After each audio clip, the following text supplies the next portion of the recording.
Welcome back. It's really a day that is confusing at best. You know, the market is under pressure. There are pockets that are doing well, which is autos. There are pockets that are getting hit very hard, which is banks. So lots to talk about. But let's talk about the good pockets now. Maruti posted a good set of Q3 earnings. Revenues and profits came in above street estimates. And the company has also clocked in a second consecutive quarter of margins above 9%. Shashank Srivastava, the Senior Executive Director, Marketing and Sales at Maruti, joins us now to talk about that.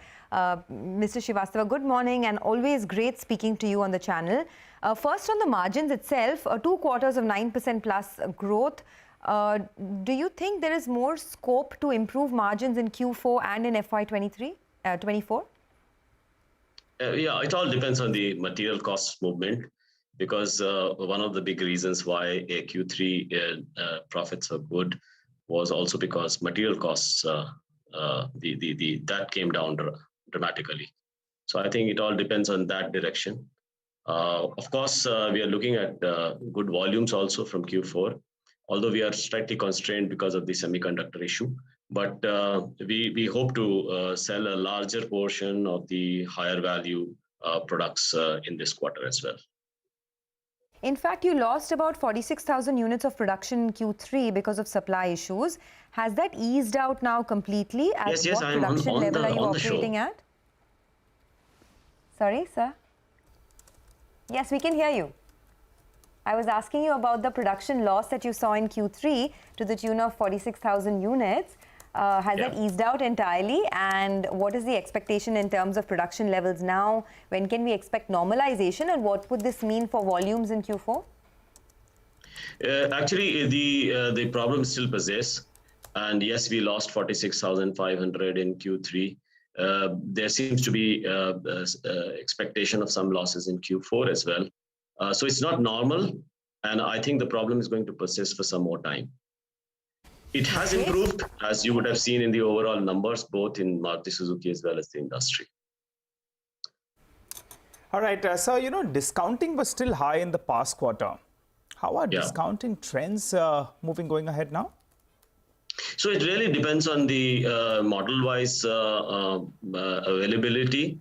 I have said that earlier, discounts being a function of the gap between supply and demand. There are some products where the supply is pretty good, especially the 1 liter models that we have. And that is where you had seen the most discounting. But obviously, there are other models where, because of constraints of production, we have not been able to go full out in the market. And as a result, the availability is much lower. And that's the reason why, while there is discounting on some models, you see our overall order book is now 400 and is back to 407,000 levels today, which is pretty high and largely in models where we are not able to supply. Of course, our new launches of Fronx and Jimny have added to those pending bookings. What's been the response there? The Jimny in particular, caught my eye. Looking pretty cool, I think so. But what's been the initial response to the Fronx as well as the Jimny? If you could give us a couple of numbers. Yes. Actually, both are cool. The Fronx is cool in its own way, as also the Jimny. Jimny bookings are around 12,000 now, and the Fronx bookings just about 4,500. So both the responses have been pretty good, considering that you still have about 3 months to go before the start of sale happens for these two models. Okay, well, the auto market has spoiled us consumers for choice, right? I mean, there's so much out there. It's pretty much flooded. So all the best for you as well, because I know you have a full year full of launches. What does this mean in terms of growth? What is the industry growth that you're looking at for the full year now that supply side issues are easing? And for FY24, what's the realistic growth that one can pencil in? And where does Maruti feature in that? So if you see the current year, which is 22-23, this financial year, the industry should be somewhere between 3.85 million to 3.9 million. We have in the first 3 quarters, the industry has done about 2.9 million. And the expectation is around 1 million units in Q4. So 3.85 to 3.9 million. That's actually going to be a very healthy growth over last year. But last year was only 3.07 million. And the next year is a little bit tough to predict, considering that there are some headwinds. However, there are projections within the industry ranging from a zero growth to growth as high as 7.5%. And as far as Maruti Suzuki is concerned, our estimates are slightly on the more optimistic side. And we are looking at industry next year of around 4.05 to 4.12 million, which means a growth of roughly between 5.5% to 7.5%. Oh, that's 5.5% to 7.5% is the growth you're looking at for the industry. That's low single digit. You don't think you get to double digit growth? It looks very unlikely because this year is actually a very high base year.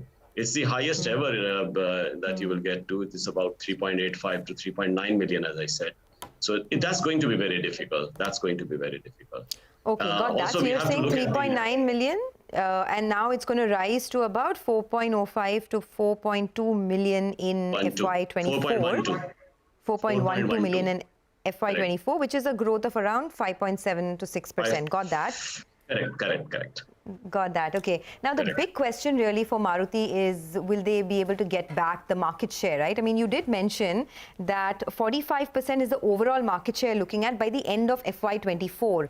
But particularly, I want to know in the SUV side, which are the white spaces or the gaps in the UV portfolio that you would look to tap next year in order to reach this 45% overall share?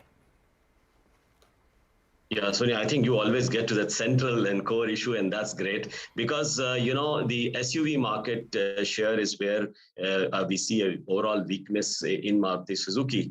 Our non-SUV market share, 65% plus, that's huge. But in the SUV sector, our market share is around 11%. And with these two models that we have brought in, the Jimny as well as the Fronx, we have announced that we should be market leaders in SUV also by the time it is in the next financial year. So that means that we are looking at very large volumes, not only from the existing Brezza and the Grand Vitara, whose full year volume should help us in the next year, but also the Fronx and the Jimny, which should add largely to our volumes. So with these two models in our portfolio, the next year, Maruti Suzuki should be number one in SUV space as well. And our market share, therefore, should go up in the SUV space from about 11% to a much higher number. And I'm not going to tell you that higher number. And overall, therefore, our market share should also rise. It is all subject, obviously, to the how we can handle our supply side issues.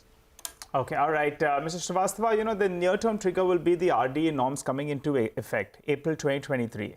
Couple of questions here. How much does the cost go up by? Point number one. Second factor is, will you have to discontinue any model? No, we will not be discontinuing any model, and we will have the meeting all the RD norms.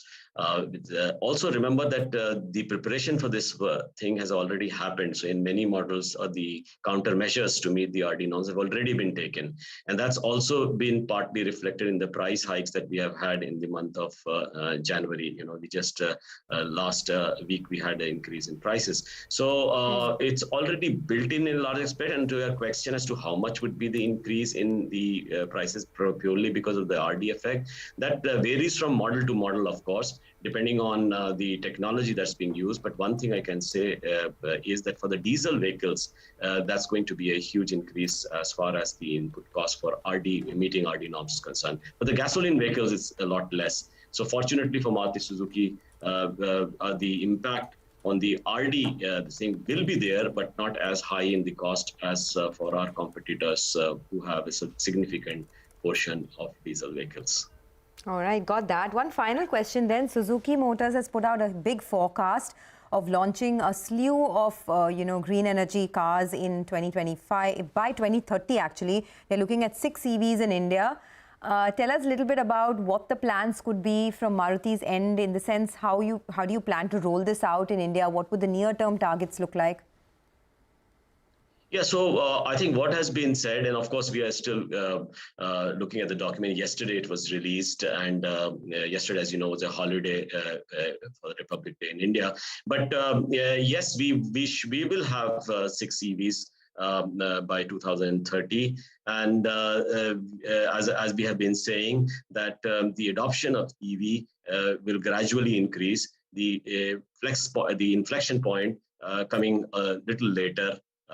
And therefore, we have accordingly planned not only to meet the CAFE emission norms, which the fourth norms be coming in the CAFE 3 coming in 27, 28. So it's in response to that and the market changes that these 6 EVs have been planned for 2030. By the way, our projections for 2030 for Indian passenger vehicles is quite high. It's about 6 million. So a significant portion obviously would be for Maruti Suzuki. Yeah, all right. Thank you very much, Mr. Srivastav. Good luck to you, to the company, and hope you keep doing better. Thank you very much for joining us here on CNBC-TV18. Well, that is Maruti for you. Well, the market's basically broken to a new low for the day. The low is 17,715 now. We're at 17,744. So there was, as I said, that 40-point recovery, but that's been sold into, and we are now looking a weak, very weak once again. Bikaji Foods posted a strong third quarter earnings versus last year. I mean, it's a 16% rise in revenue on a year-on-year basis. EBITDA margins continue in double digits, aided by lower raw material costs. On a sequential basis, there has been a contraction, and that's what we want to understand. Start asking the management. Deepak Agarwal, Managing Director at Bikaji, and Rishabh Jain is Chief Financial Officer at the company. Both are joining in to take some questions. Deepak, great to have you with us. Rishabh, thank you very much for joining us. Deepak, if I can start with you, a Q-on-Q contraction in revenues. I mean, Q3 is festive, right? It should have been a pretty strong quarter, but on a quarter-on-quarter basis, there is a bit of a dip. Could you explain that? Yeah, actually, if you see this time the Diwali was on the October, so mostly the sales happened in the September month and in the mid-October, and after that the lean period has started till the wedding season has over by the 14th December. So the volume is little drop, but if you see overall the growth is what we have other than sweets, then you will see 25% growth. In the revenue wise, overall we have a 16% growth, and the PATs and EBITDA are very good. All right. Hi Deepak. Hi Rishabh. So for this year you'll have done close to 1,500 crores. Just plugging in the numbers, you should easily do 2,000 crores for FY23. Is that doable? And the other factors for FY24, I think earlier the guidance was around 20% growth in that vicinity. So 2,000 crores for FY23 and at least 2,400 crores for FY24, doable? So this is what we are gunning for. Okay, all right. And what about on the margin front? You're at double-digit margins. Can you sustain it at these levels?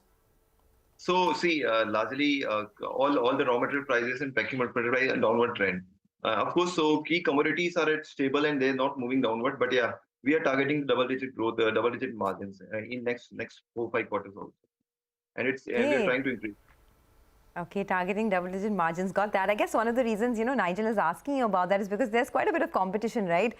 From larger players like MNCs, from smaller local distributors as well. Rishabh, it must be a tough road to navigate. Has it gone up, the competition, and do you see any pricing pressure because of it? So see, so Sonia, that's always there. So we are always competing with all the larger players from last many years. So that's a beauty of the business. So and that's where we always want to improve in overall efficiency. So yeah, we have competition, but we are trying to improve the same. Okay, so this target that you've put out of growth of 20 to 25% in FY24, you hold on to that, right? Yeah, we want to do that. We have increased all the capacity in last 1.5 years, and that's what we are trying for. Okay, and what is your market share now currently in the core states that you operate in? So largely we have increased our market share. So we are working on the data, but yeah, largely our market share in all core states is plus 40. In Rajasthan Rajasthan is plus 40, 42, 43, 44%. In Assam, Northeast, we have market flow plus 55%. So we have very strong market share in our core market. We are largely number one in our core market. Okay, all right, Rishabh, your market capitalization right now is more than 10,500 crores. So the margin for error is very, very minimal as we speak. 2,400 crores, around 240 crores of EBITDA, and a profit number of close to around 130, 140 crores doable, right, for FY24 as things stand? So at 250 crore EBITDA, PAT will be close to plus 150 crore rupees. 150 crore rupees, all right, but still you'll be trading at more than 60 times. So the margin for error is very, very limited out there, but you're sounding confident on business. The other question I wanted to ask is, Deepak briefly mentioned about sweets. How much does it account for in the total mix? That's a revenue mix. And what's the target out there? Sweet business. Total sweet business in our business. Go ahead. No, we missed that number, gentlemen. One of you will go for it. So sweet business contribute close to 12% in our business, 12.5%. And where is it headed?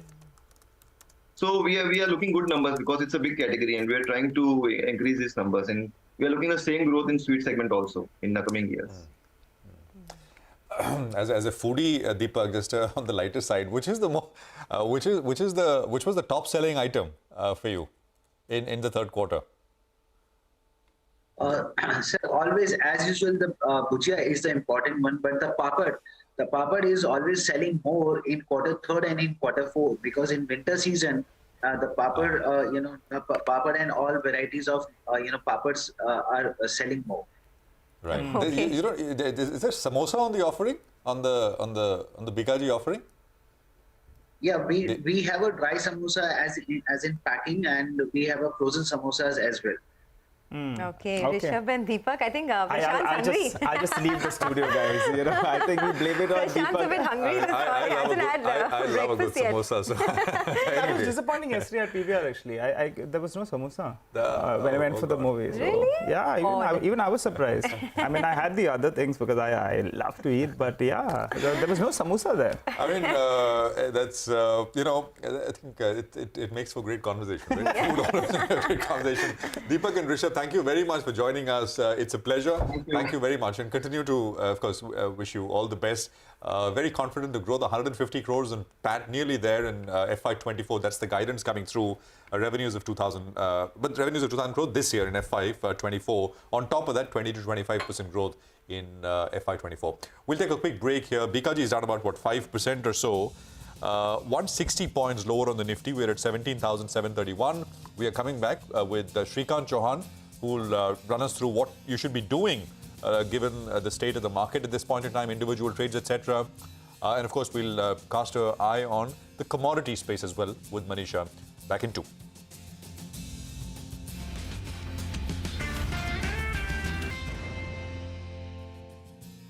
Okay, welcome back. 160 points lower. Things are looking down and out. Shrikant is with us, Shrikant Chauhan of Kotak. Shrikant, is there a trade straight away looking at the state of the market right now? On the index, what's your view on the bank Nifty and your stock-specific trades, if you have any? Go on.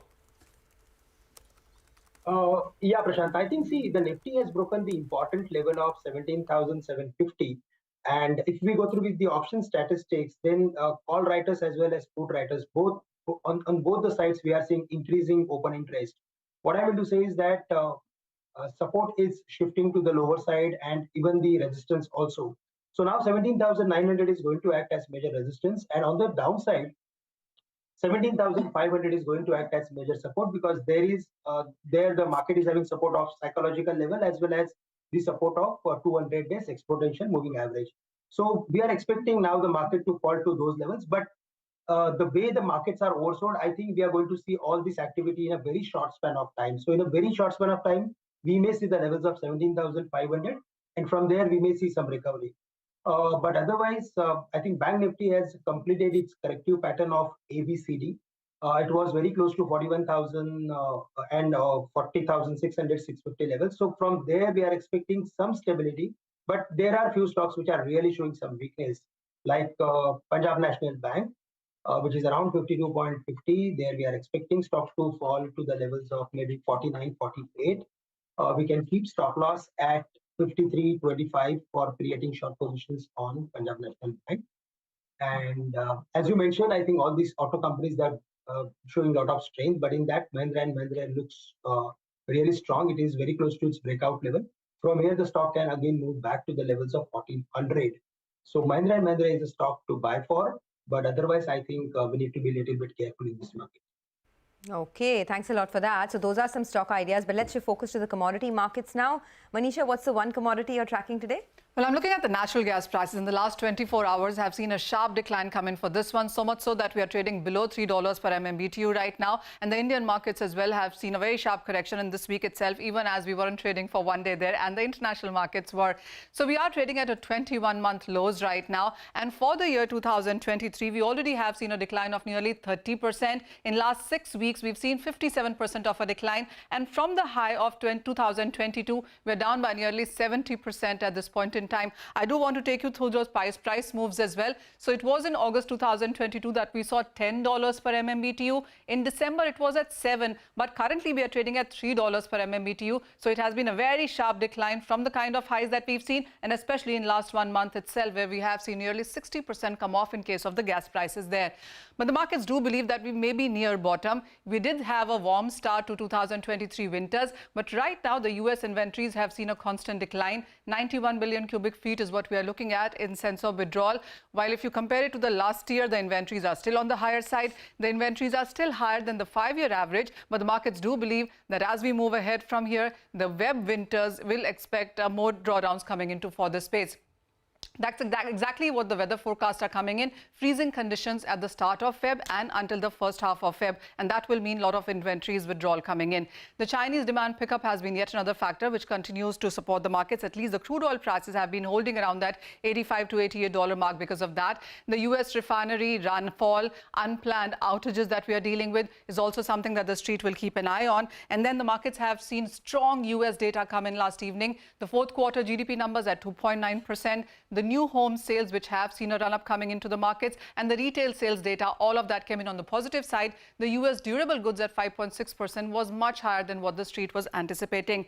And then the market will watch out for the OPEC and allies meeting, which also is on the 1st of Feb. So that day clearly is going to be very, very busy. And then on 5th of Feb, you have the European Union and G7 looking at putting a price cap on Russian refined products. So ahead of that, you are expecting jittery markets. Manisha, this gas story is fascinating, isn't it? I mean, you know, the entire thesis of a recession in Europe has been appended by the simple fact that thand nahi padi. As they say, right? Thand kam padi to recession.